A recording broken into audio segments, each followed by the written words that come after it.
For fresh baked pizza at home, it's not delivery, it's Digiorno. So I looked up that commercial because I remember those commercials. 1996. That's crazy.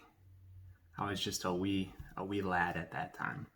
So as you might have guessed, we are doing another variety of Digiorno. I believe this is our third one. So we did the original, we did the gluten-free, and today we are doing the thin, hand-tossed pizzeria. So which is it? Is it thin? Is it hand-tossed? So there's a scale that I've learned to see. You got thin, lippers. You got thin thick, which is this. Then you got thick. Then you got thin thick. And you got like Geno's.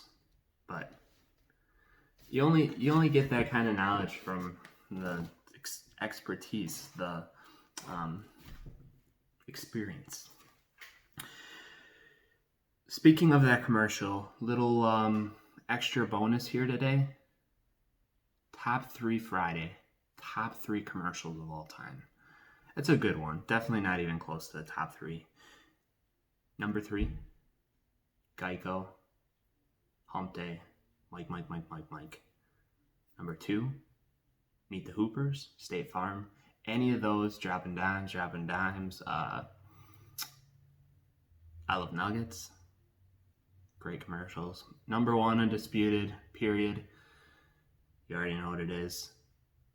Arby's Ranch Tooth. Ranch. If you haven't seen it, look it up. Comment down below what your top 3 are. Top 3 commercials of all time.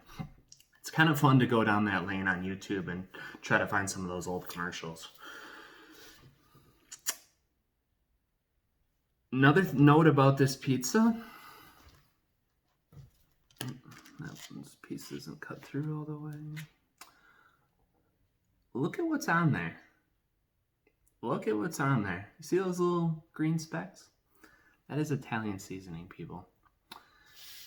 What did I say on my last review? That these pizzas would benefit greatly from a little bit of Italian seasoning. Penzies, Italian frozen seasoning, something like that. So, again, Big Pizza is listening to me, the consumer, the reviewer. I don't want to hear that this has been in my freezer since well before I posted that review. They're listening. Still don't get a cardboard disc. I don't know why they haven't gotten on board with that, but seasoning. Little thyme. Little Frez thyme. Maybe some basil. It looks good. So let's see how this pizza is. Corner piece. Love the crust. I should have looked what I gave the regular Digiorno, so I'm going to be flying blind here. Still a little hot, but I am starving.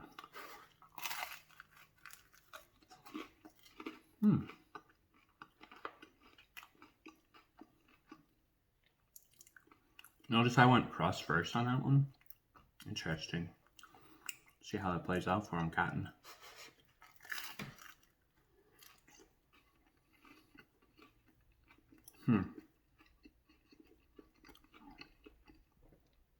The crust is good. It has a little crunch. But a little softness as well. Hand tossed thin. I think that's a good way to describe it, actually. Well done, Digiorno marketing team.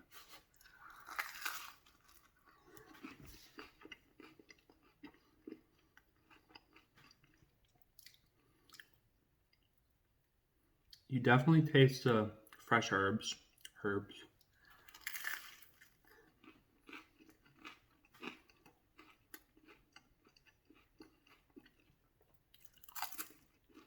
It's a solid pizza.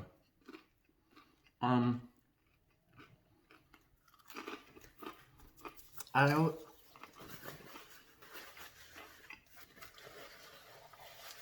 always liked Digiorno. I think the one thing that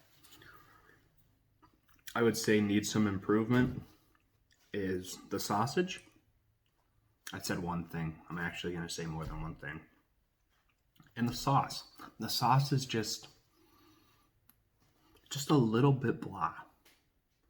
Just needs a little bit more to it. It tastes like a traditional pizza or a traditional tomato sauce.